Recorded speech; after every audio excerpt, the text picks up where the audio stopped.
سامعین کرام السلام علیکم، ہم آپ کو اپنے چینل ڈسکور اسلام سے خوش آمدید کہتے ہیں۔ آئیے جہاں سے سلسلہ منقطع ہوا تھا وہیں سے آگے آغاز کرتے ہیں۔ وفات حضرت آدم علیہ السلام۔ حضرت آدم علیہ السلام کی وفات کا وقت قریب آیا تو آپ علیہ السلام کے تمام بیٹے سوائے حابیل کے زندہ تھے۔ تمام بیٹوں نے اپنے والد کے پاس آ کر عرض کی، ہم کچھ اثاثے چاہتے ہیں تاکہ اس کے ذریعے اپنا روزگار استوار کریں۔ حضرت آدم علیہ السلام نے دعا کی، آسمانوں سے حضرت جبرائیل علیہ السلام کچھ سونا اور چاندی لے کر اترے۔ اولاد آدم علیہ السلام نے ان چیزوں کو ناکافی جانا، تب حضرت آدم علیہ السلام نے فرمایا، زمین کا سینہ ایسی دھاتوں سے بھرا ہوا ہے، ان گنت خزانے یہاں دفن ہیں، جاؤ اور اپنی اپنی طبیعت کے مطابق اپنا رزق تلاش کرو۔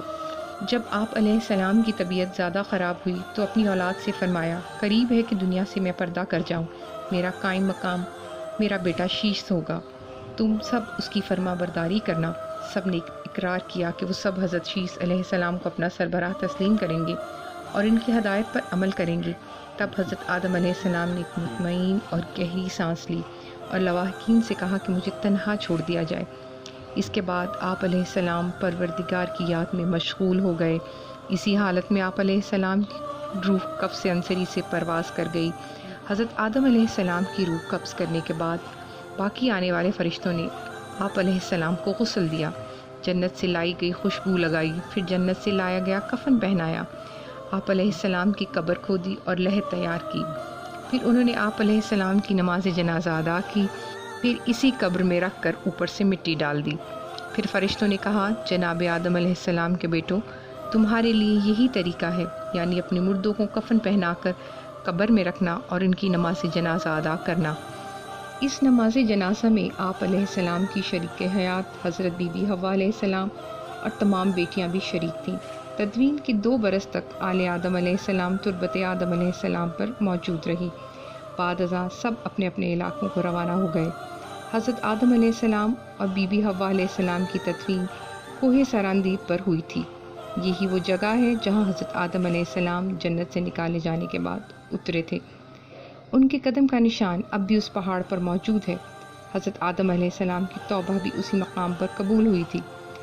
ایک زمانے تک حضرت آدم علیہ السلام اور بی بی حوا علیہ السلام کی قبریں کوہ سراندیب پر موجود رہیں، یہاں تک کہ طوفان نوح علیہ السلام آیا۔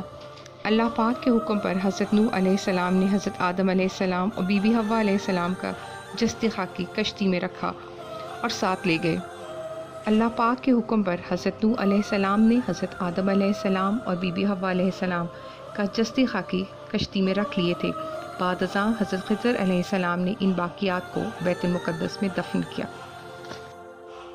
اور دوستو، یہ تھی ہماری آج کی ایپیسوڈ۔ امید ہے کہ آپ کو پسند آئی ہوگی۔ جانے سے پہلے اس ویڈیو کو لائک کیجیے اور شیئر کرنا مت بھولیے۔ کمنٹ کر کے ہمیں بتائیے کہ آپ کو ہماری ویڈیو کیسی لگی، اور اگر ابھی تک آپ نے ہمارے چینل کو سبسکرائب نہیں کیا تو سبسکرائب کیجیے اور بیل آئیکن کے بٹن کو دبا کر آل نوٹیفیکیشن آن کر لیجیے تاکہ آپ کو ہماری آنے والی ہر نئی ویڈیو وقت پر مل سکے۔